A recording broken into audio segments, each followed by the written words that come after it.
seconds to go.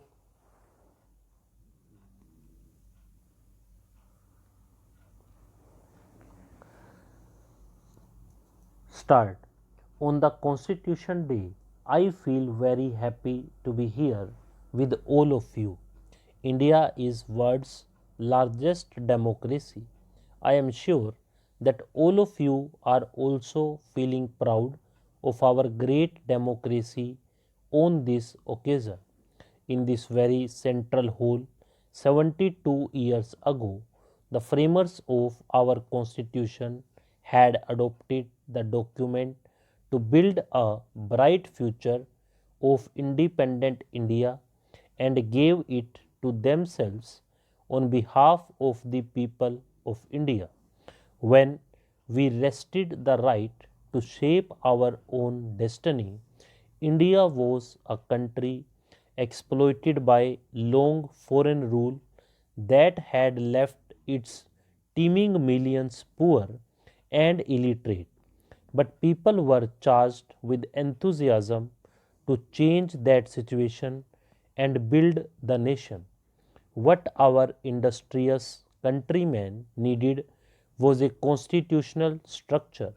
In a short span of about 7 decades, the people of India have scripted an incredible story of democratic progress that has left the world amazed.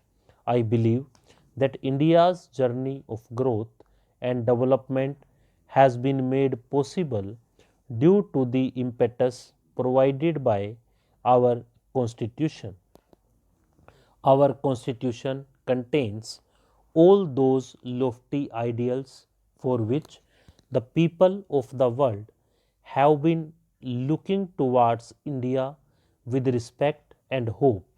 Our Constitution, beginning with the words "We, the people of India," makes it clear that the Constitution of India is an expression of the collective aspirations of the people. The members of the Constituent Assembly, as representatives of the people, discussed and debated each and every provision of the Constitution. They were not ordinary people. Many of them had proved their talent in the field of law. Many members were eminent scholars of their respective fields, and some were philosophers too. But all of them were participating in the making of the Constitution only as elected representatives of the people to the Constituent Assembly. Behind their statements was the halo of their good deeds and high moral values. The people had come to know about the greatness of their character during our freedom struggle.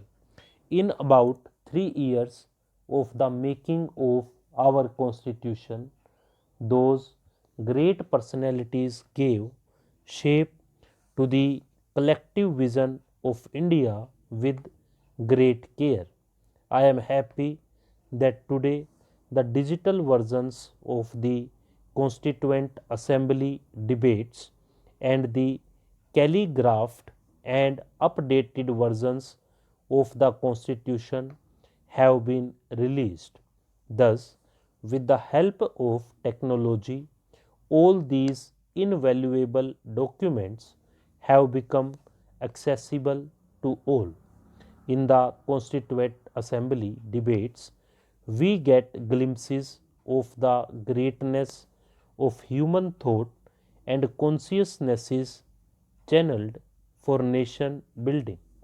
With the digital version of the debates made available, not only our countrymen but the whole world, especially the younger generation, will get to know about the greatness and potential of our country and will also get guidance for the future. In the calligraphed version of the Constitution, people will get to see the finest examples of the excellence of our art, culture, and ideals contained in our history and legend. The example of such an artistic presentation of the basic text of governance can be rarely seen elsewhere.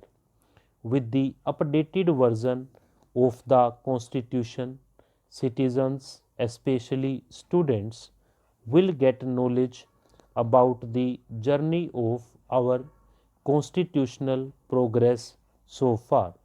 The initiative to conduct online quiz on the subject of constitutional democracy is highly commendable. This interesting method will be very effective in promoting constitutional values among our citizens, especially the younger generation. Honorable members of Parliament, the framers of our Constitution, reposing unwavering faith in the wisdom of the common man, gave the right of universal adult franchise to all the citizens despite the lack of literacy among our people and several such apprehensions. No other democracy had provided the right of universal adult franchise from the very beginning. When the chairman of the drafting committee, Dr. Baba Sahib Ambedkar, presented the proposal for universal adult franchise on 16 June 1949, it was passed unanimously without much resistance. It is particularly noteworthy in this context that in countries like England and America, women were given the right to vote after a long struggle. But in our country, not only women were given the right to vote from the very beginning, but many women were members of the Constituent Assembly and they made an unprecedented contribution in the making of the Constitution. We, the people of India, can proudly say that along with founding fathers, our Constitution has also been made by its founding mothers. Some Western scholars said that the system of adult suffrage was found to fall in India. But this experiment was not only proved successful but has gained in strength over the past decades. Even other democracies have learned a lot from the Indian democracy. If the challenges before the nation at the time of our independence are taken into account, then Indian democracy can undoubtedly be considered as one of the greatest achievements of human history. For this achievement, we salute the foresight of the framers of the Constitution and the wisdom of Jan Gan Man.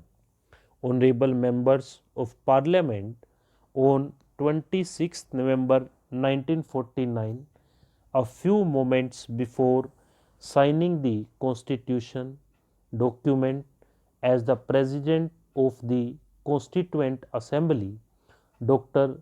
Rajendra Prasad made a statement.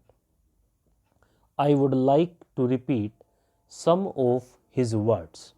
He had said, a lawgiver requires intellectual equipment, but even more than that capacity to take a balanced view of things, to act independently, and above all, to be true to those fundamental things of life, in one word, to have character. Stop.